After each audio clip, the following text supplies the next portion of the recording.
what people don't know is about the space planning. So it's about how you walk through your space and how you design the space in terms of interior design. For me personally, my real interest in design is people and how people interact with spaces. And obviously now with social media and how we're interacting with media a lot more, that is also creating a different way that people interact with each other in terms of what the architecture we're creating. We as architects talk about planning, how the building works functionally. We talk about materiality, we talk about space, the volumes, the interconnection.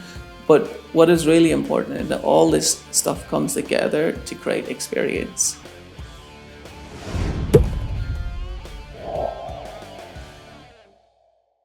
Welcome to the Lovin Real Estate series, where we bring you closer to the people and ideas shaping the UAE's most exciting developments. In this series, powered by Taraf, we explore the intersection of design, innovation and lifestyle, diving deep into what makes the region's real estate market so dynamic.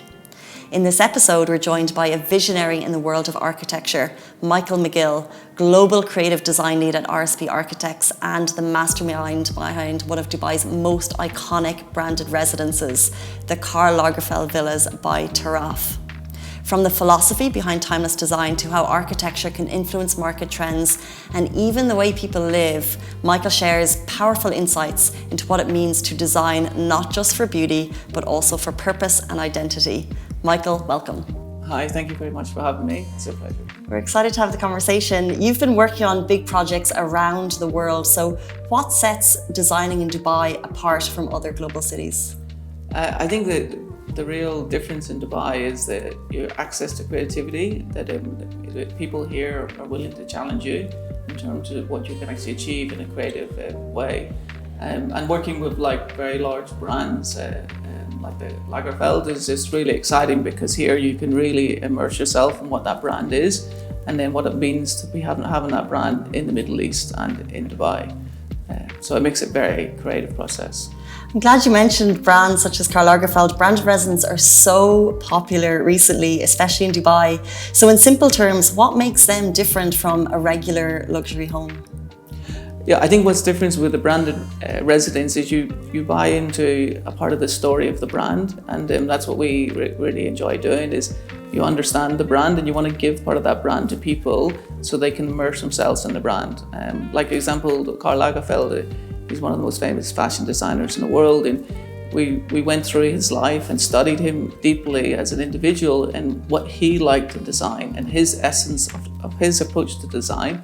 And then we sort of put that into the architecture and interior design to really create a unique home that when you're living in that home, you're living in a home that would have been similar to the home that Karl himself would have lived in. Wow, how exciting for fashion lovers, because people immediately think of fashion and luxury when they think of Karl Lagerfeld. So I wonder, can you be more specific? Like, what does that actually look like in terms of architecture?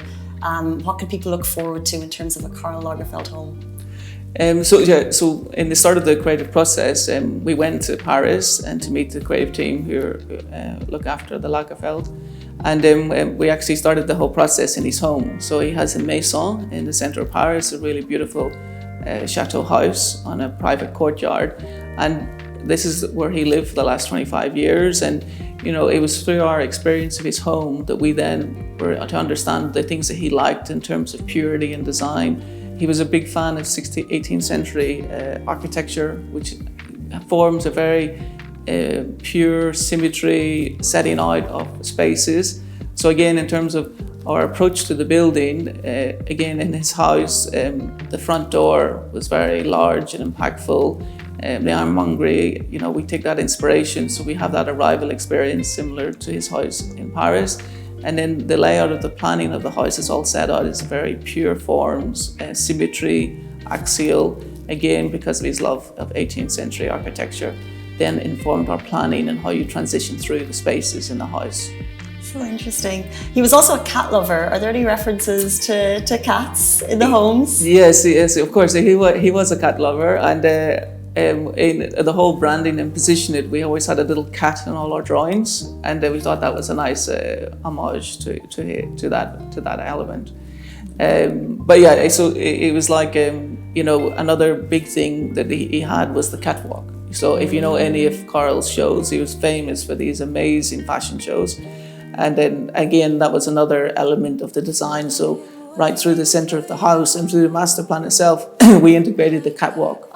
So as you arrive at the front of the villa, you transferred on this beautiful catwalk through the house and through the living spaces onto the pool.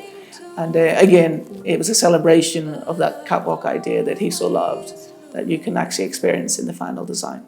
It sounds mind-blowing, phenomenal in so many ways. RSPP is one of the most established and recognised firms in the region in terms of trusted architecture, and they have many awards across different categories. And I wonder, how has this experience and credibility influenced the decision and the vision behind the KL Villas? Yeah, like every project we take on is unique, and it's a unique opportunity. And then I think that's what our DNA is trying to understand the client and what they want out of the project. So I think that's what we bring that's really special to the project as RSP.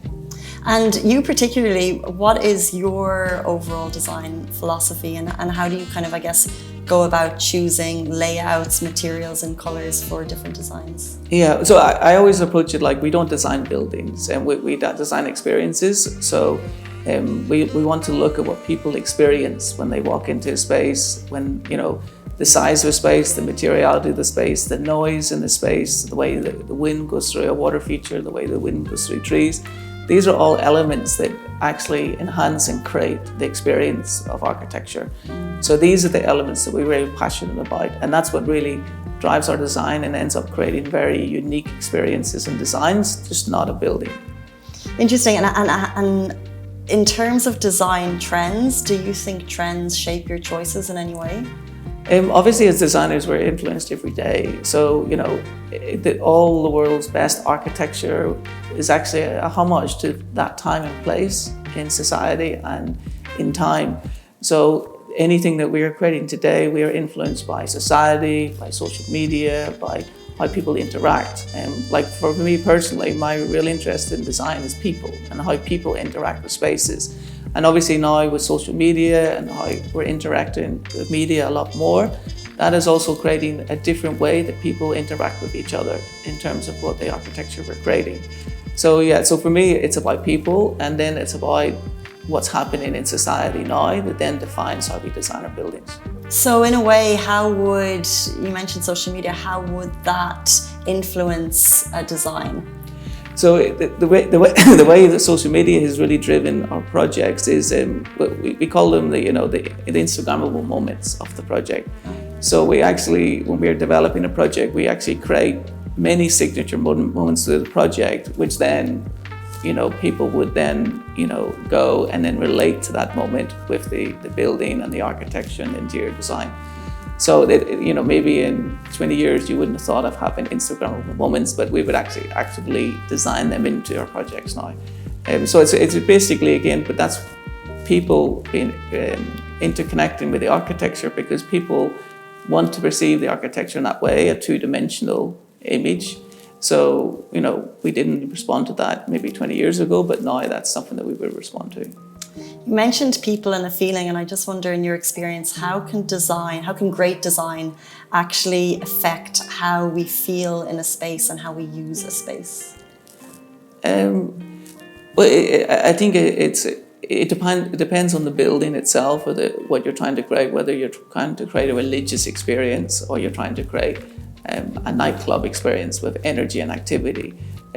So, in terms of, if you look at spaces in terms of energy, having a low energy space is about the noise, it's about the surfaces. The architecture has to be very calming, very minimalist. The landscape has to be soft and dreamy. So then if you're creating a nightclub, then it's all about energy and movement in the space, use of reflective materials, lots of zigzags, so you can see visually how the different space can automatically reflect a different experience for the person. So, that's why when you look at our architecture, it can be quite varied, but it's because we want people to experience every piece of design differently. Interesting, and you mentioned that at the moment a trend would be towards designing for social media, creating those Instagrammable moments, but also you want to create a space that people want to live in and not just admire. So I just wonder, what are the little things that you think about to create, I guess, a homely environment that we may not kind of notice?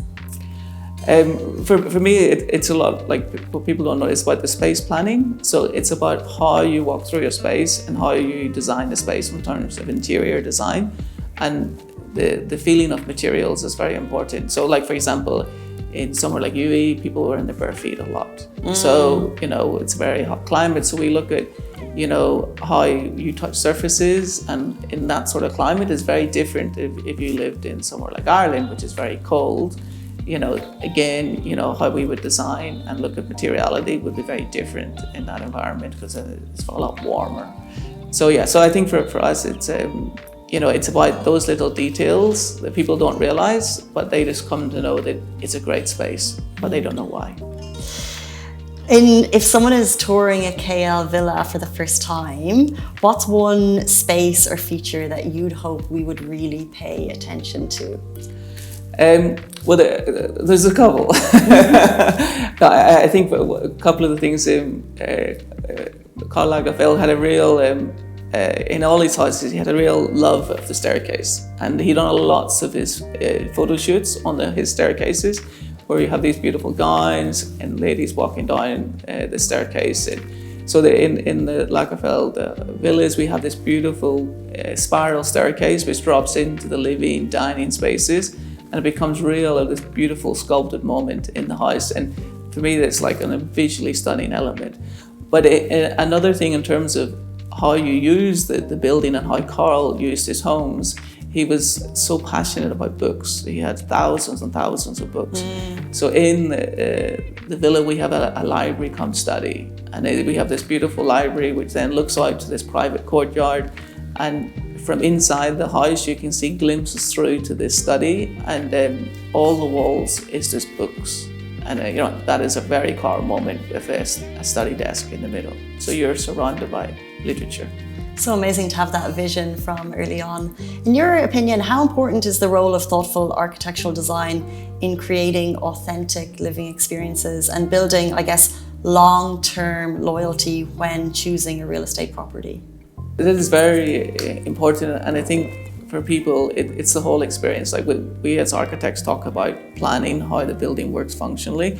We talk about materiality, we talk about space, the volumes, the interconnection. But what is really important is that all this stuff comes together to create experience. So I think in any of the projects that we have designed, we're very passionate about how people will approach the building, they enter it, they live in the different spaces, and how those spaces are connected to nature.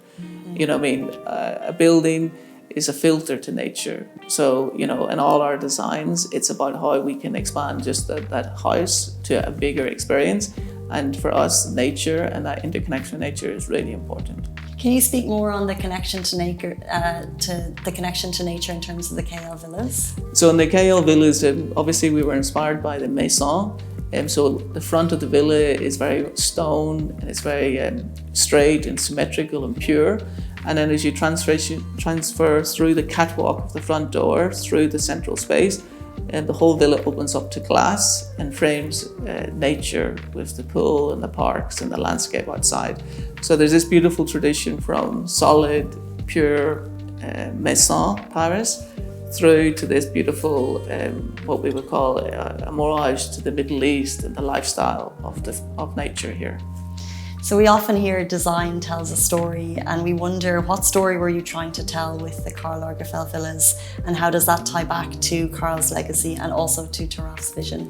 Yeah, so obviously when we worked with the team in Paris, we developed the story of Karl's home and the maison and how we could bring that to UAE and embrace that with the cultural and the Middle East experience.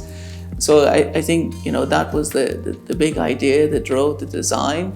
And then we infused that with a catwalk inspiration, and then creating these very unique spaces inside the house. Like another one of the very unique spaces is a walk-in wardrobe, so the master bedroom and what we created there in terms of how you can display your fashion was inside your house and how clothes are celebrated as a part of the interior design is very special. So again, each one of these elements makes the Lagerfeld houses so special and unique and really embrace the DNA of Karl Lagerfeld.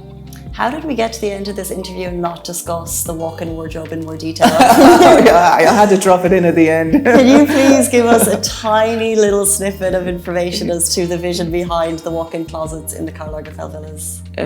Well, obviously in the master bedroom, you transition through these very beautiful double doors, which then, again, very much like a Paris maison. And then you transfer into this walk-in wardrobe, and it's got an island of display areas, and then very much open.